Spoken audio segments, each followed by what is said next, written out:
ఒక పక్క బైకాట్ భైరవం అంటూ అటు మెగా ఫ్యాన్స్ ఇటు వైసీపీ ఫ్యాన్స్ సోషల్ మీడియా వేదికగా నిరసన స్వరం వినిపిస్తుంటే మంచు మనోజ్ మాత్రం ప్రమోషన్స్ లో దూకుడుని పెంచుతున్నారు.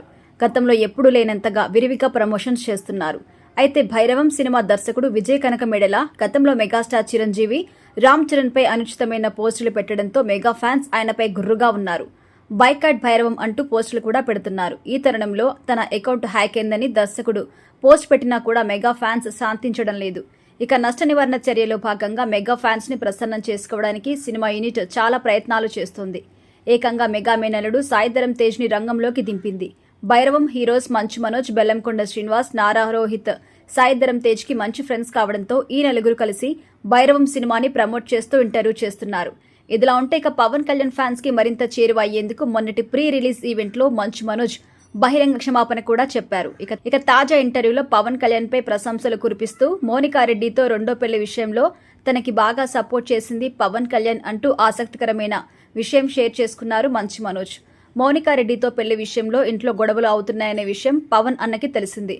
అన్నని కలిసినప్పుడు నా చేయి పట్టుకొని పక్కకి తీసుకెళ్లి హగ్గిచ్చి అసలెక్కడున్నావు మనోజ్, ఎందుకు కనిపించడం లేదు, నీ గురించి విన్నాను, ఏం చేస్తున్నావని అడిగారు. దాంతో నేను చెన్నైకి షిఫ్ట్ అయ్యానన్నా అని చెప్పాను.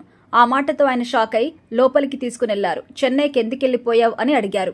అప్పుడు మోనికా గురించి అన్నకి చెప్పాను. నా లైఫ్లో మోనికా ఉందన్నా అని అంటే అవును విన్నాను, ఏంటి ప్రాబ్లం అని అడిగారు.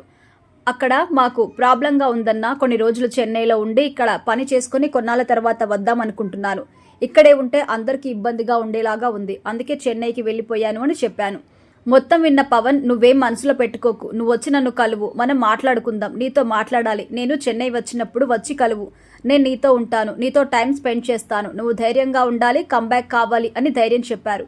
ఈ విషయం ఎవరికీ చెప్పలేదు. నాకు మోనికారెడ్డికి పెళ్ళయిందంటే సపోర్ట్ చేసిన ఫస్ట్ పర్సన్ పవన్ అన్న. నన్ను షూటింగ్కి పిలిచారు. నేను భీమ్లా నాయక్ సెట్కి కూడా వెళ్ళి కలిశాను. నాకు చాలాసేపు క్లాస్ పీకారు. క్లాస్ పీకిన తర్వాత నువ్వు మంచి నటుడివి, నువ్వు మళ్ళీ సినిమాలు చేయాలి, కంబ్యాక్ కావాలి, ముందు వెయిట్ తగ్గు, నువ్వు ఇంత వెయిట్ పెరగడం నాకు నచ్చడం లేదు, డైట్ చేస్తావో ఏం చేస్తావో నాకు తెలియదు, ముందు నువ్వు బరువు తగ్గాలి, నువ్వు ఒక హీరోగానే ఫిక్స్ అయిపోకు, నువ్వు మంచి నటుడివి కాబట్టి ఏ క్యారెక్టర్ వచ్చినా చెయ్యని చాలా ప్రోత్సహించారు. ఇప్పుడు నేను మల్టీస్టారర్ మూవీస్ చేస్తున్నాను అంటే పవన్ అన్న ఇచ్చిన సలహానే కారణం. ఈ విషయాన్ని నేను సభాముఖంగా ఎవరితోనూ షేర్ చేసుకోలేకపోయాను. థ్యాంక్ యూ పవన్ అన్న, I love you so much, మీరు ఎప్పటికీ నా ప్రేరణగానే నిలుస్తారు, లవ్ యూ అన్న అంటూ పవన్ కళ్యాణ్ ని ఆకాశానికి ఎత్తేశారు మంచు మనోజ్.